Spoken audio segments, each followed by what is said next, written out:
हाँ तो बच्चों स्टार्ट करते हैं अपने डे 5 की डेफिनेशंस। अच्छा, डे 5 की डेफिनेशंस जो है ना कंप्लीटली रिवाइज्ड डेफिनेशंस है ना, ये पूरी रिवीजन है। अगर आप लोगों ने डेफिनेशंस को पढ़ लिया अच्छे से तो ये आपका रिवीजन यहाँ पर हो जाएगा। सॉरी।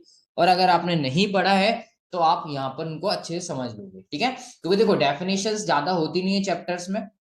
तो देखो डेफिनेशन अगर हम डेली 5 करते हैं ना तो तीसरे चौथे दिन तक डेफिनेशंस खत्म हो जाती हैं, फिर उनका रिवीजन होता है, ठीक है। तो डेफिनेशंस आप वीडियो पूरी देखना, भले ही रिवीजन हो रहा हो या नहीं हो रहा हो। आपको आती है इलेक्ट्रिक चार्ज की डेफिनेशन तो बड़ी एक काम करो, यहीं पे वीडियो पॉज करो पहले तो, और फिर इन डेफिनेशंस को एक पेज पे लिखो पहले, है ना।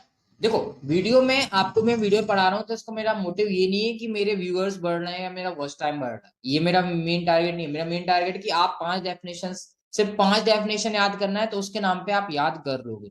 और अगर मैं आपसे बोलूँ ये पूरा चैप्टर की डेफिनेशन याद करनी है तो वो आप याद नहीं करोगे, है ना। 5 डेफिनेशन इजिली कोई भी एक एवरेज स्टूडेंट है वो आराम से याद कर सकता है। और ये 5 डेफिनेशन तो ऐसी हैं जिनको आपने याद कर लिया, ठीक है। तो स्टार्ट करते हैं अपन पहली डेफिनेशन से, इलेक्ट्रिक चार्ज से। तो इलेक्ट्रिक चार्ज मैंने आपको बताया था कि जो इलेक्ट्रिक चार्ज होता है ना वो क्या होता है, एक इंट्रिंसिक प्रॉपर्टी होती है। इलेक्ट्रिक चार्ज कैसी प्रॉपर्टी होती है, एक इंट्रिंसिक प्रॉपर्टी होती है। इंट्रिंसिक का मतलब अपन बोल सकते हैं एकदम फंडामेंटल प्रॉपर्टी होती है। कैसी प्रॉपर्टी होती है, फंडामेंटल। और we can say basic property होती है। बेसिक या फंडामेंटल या इंट्रिंसिक का मतलब हम उसको और फर्दर डिवाइड नहीं कर सकते। अगर मैं आपसे पूछूं भैया इलेक्ट्रिक चार्ज किससे मिलकर बना हुआ है, तो आप बोलोगे सर ये फंडामेंटल प्रॉपर्टी है, इसलिए ये किसी से मिलके अभी तक नहीं हमको पता कि किससे मिलके बना है, ठीक है। और इससे होता क्या है, इससे हमें ये पता चल जाता है कि कोई ऑब्जेक्ट पर कितना फोर्स लगेगा। इलेक्ट्रिक चार्ज से हमको उसके ऊपर लगने वाले इलेक्ट्रिक फोर्स के बारे में पता चल जाता है। अगर हम उस पार्टिकल को, उस ऑब्जेक्ट को इलेक्ट्रिक फील्ड के अंदर रखते हैं, जैसे मान लो ये ऑब्जेक्ट है और ये कोई हमारा एक इलेक्ट्रिक फील्ड है, इस तरीके से इसके अंदर रखेंगे हम, तो इसके ऊपर कितना फोर्स लग रहा है वो फोर्स की हमें वैल्यू पता चल जाती है with the help of electric charge. यहाँ पर मैंने प्रॉपर डेफिनेशन लिख रखी है। दो टाइप की चार्जेस होते हैं, पॉजिटिव चार्ज होता है, नेगेटिव चार्ज होता है। इसकी ऐसा यूनिट जो होती है वो कूलाम होता है। और ये कैसा क्वांटिटी होता है, स्केलर क्वांटिटी होता है। स्केलर क्वांटिटी का मतलब होता है कि इसमें सिर्फ और सिर्फ मैग्नीट्यूड है, only it has only magnitude, इसके अंदर कोई भी डायरेक्शन नहीं होती है। Got it. तो पहला डेफिनेशन अपना कवर हुआ। डेफिनेशन से मुश्किल से 10-15 मिनट लगते हैं, इससे ज्यादा लगते ही नहीं है। दूसरा देख लेते हैं। दूसरा यहाँ पे मैंने लिख नहीं रखा है। दूसरा कूलाम्स लॉ है, ठीक है ना। Just a minute. या कूलाम्स लॉ। कूलाम्स लॉ क्या होता है तो मैंने आपको पहले ही समझा चुका हूँ। कूलाम्स लॉ का अपन ने डेरिवेशन भी कर लिया है, कूलाम्स लॉ क्या होता है फिर भी समझ लेते हैं। तो देखो कूलाम साइंटिस्ट थे, उन्होंने हेल्प ली थी न्यूटन्स के ग्रेविटेशनल फोर्स की। न्यूटन्स का जो ग्रेविटेशनल लॉ है उसका इन्होंने यूज किया था। तो थोड़ा सा अपन न्यूटन्स का ग्रेविटेशनल लॉ समझ लेते हैं। उसमें न्यूटन के ग्रेविटेशनल लॉ में न्यूटन ने बोला था कि दो हमारे पास ऑब्जेक्ट है, पहले वाले ऑब्जेक्ट का मास m1 है, दूसरे वाले ऑब्जेक्ट का मास m2 है। इन दोनों के सेंटर से जो इन दोनों के बीच की डिस्टेंस है उसको अगर हम r मान लेते हैं, देन इन दोनों मास के बीच में जो फोर्स लगेगा दैट इज F, वो डायरेक्टली प्रोपोर्शनल होगा उन दोनों मासेस के मल्टीप्लाई के, that is m1 into m2। Okay. And second उन्होंने बोला था कि इन दोनों के बीच की जो डिस्टेंस है दैट इज r, उसके स्क्वायर के इनवर्सली प्रोपोर्शनल होगी, उसके स्क्वायर के इनवर्सली प्रोपोर्शनल होगा, that is f inversely proportional to r square, ठीक है। तो इसी का यूज करते हुए, इसका हेल्प लेते हुए कूलाम्स ने अपना लॉ बनाया जिसको हम बोलते हैं कूलाम्स लॉ। उन्होंने बोला कि अगर हम दो पॉइंट चार्जेस, कैसे चार्जेस होने चाहिए हमारे पास, पॉइंट चार्जेस होने चाहिए। अगर हम दो पॉइंट चार्जेस ले लेते हैं, एक ले लिया हमने Q1 और एक ले लिया हमने पॉइंट चार्ज यहाँ पर Q2, उनके बीच की डिस्टेंस अगर हम R ले लेते हैं, ठीक है, तो जो फोर्स लगेगा between these two point charges वो डायरेक्टली प्रोपोर्शनल होगा उन चार्जेस के प्रोडक्ट के डायरेक्टली प्रोपोर्शनल होगा। एंड उनके बीच की डिस्टेंस दैट इज r के स्क्वायर के इनवर्सली प्रोपोर्शनल होगा। इसको इक्वेशन 1 और इसको इक्वेशन नंबर 2 डाल दी, और इन दोनों को जब हम कंबाइन कर देंगे तो हमारा डेरिवेशन आ जाएगा। वो डेरिवेशन अपन को भी करना नहीं है, तो उन्होंने बोला क्या था कूलम्ब्स लॉ ने, उन्होंने ये बोला था the force between two charges, अगर मैं इसको लिखना है तो मैं यहाँ लिख देता हूँ, चलो 2 नंबर का है ना, मतलब डेरिवेशन 2 मार्क्स की तो आएगी, तो अपन लिखेंगे ऐसे, according to Coulomb's law, according to Coulomb's law the force, लिख लिए आप, the force between 2 point charges, between 2 point charges is directly proportional, directly proportional to product of, to product of their charges, उनके जो भी charge हैं that is Q1 Q2 उनके product के directly proportional होगा, and inversely proportional, and inversely proportional to किसके, square के, to square of distance between them, उन दोनों के बीच में जो भी डिस्टेंस है उसके स्क्वायर के इनवर्सली प्रोपोर्शनल होगा।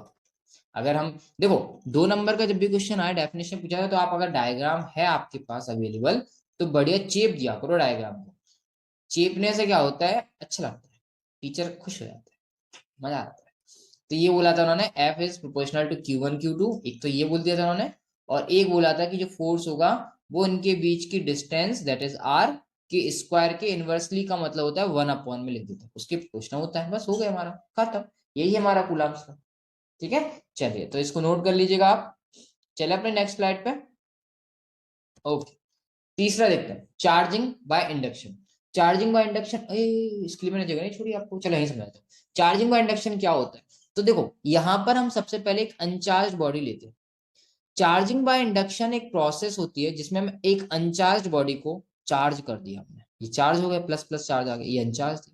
तो क्या करते हैं, अनचार्ज बॉडी के पास में हम एक चार्ज बॉडी को लेके आए पहले, ये चार्ज बॉडी थी, माइनस माइनस चार्ज था, उसके को एक अनचार्ज बॉडी थी ये उसके पास लेके गए। जैसे ही चार्ज ऑब्जेक्ट को अनचार्ज बॉडी के पास में लेके आएंगे, तो यहाँ माइनस चार्ज था, तो देखो उसके अपोजिट चार्ज यहाँ पर इंड्यूस्ड हो गया, प्लस प्लस प्लस, और इधर हो गया उस इसके opposite that is minus minus minus.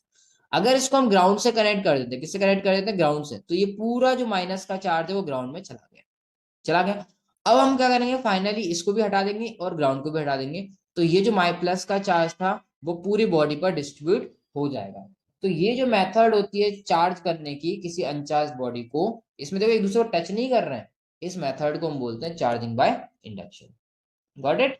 चलिए, तो अब आते हैं अपनी अपनी फोर्थ डेफिनेशन पे।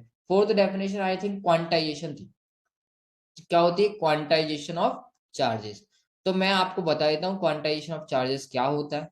क्वांटाइजेशन ऑफ चार्ज का मतलब ये है कि जैसे मान लो ये ऑब्जेक्ट ए और ये ऑब्जेक्ट है बी, अगर मान लो ये ऑब्जेक्ट बी को इलेक्ट्रॉन दे रहा है, ए के पास इलेक्ट्रॉन ज्यादा है तो वो बी को इलेक्ट्रॉन्स दे रहा है, तो ये जो ए से बी में जो इलेक्ट्रॉन जाएंगे वो हमेशा 1 इलेक्ट्रॉन, 2 इलेक्ट्रॉन, 3, 10, 15, 20, 1000, लाख, 2 लाख, 10 लाख, इसी तरीके से जाएंगे।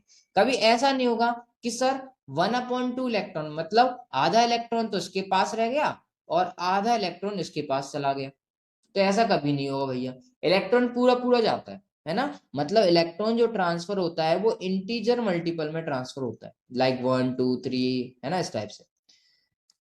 जब इलेक्ट्रॉन ट्रांसफर इंटीजर मल्टीपल में हो रहा है तो इलेक्ट्रॉन का जो चार्ज होता है दैट इज 1.6 इंटू 10⁻19 कूलम।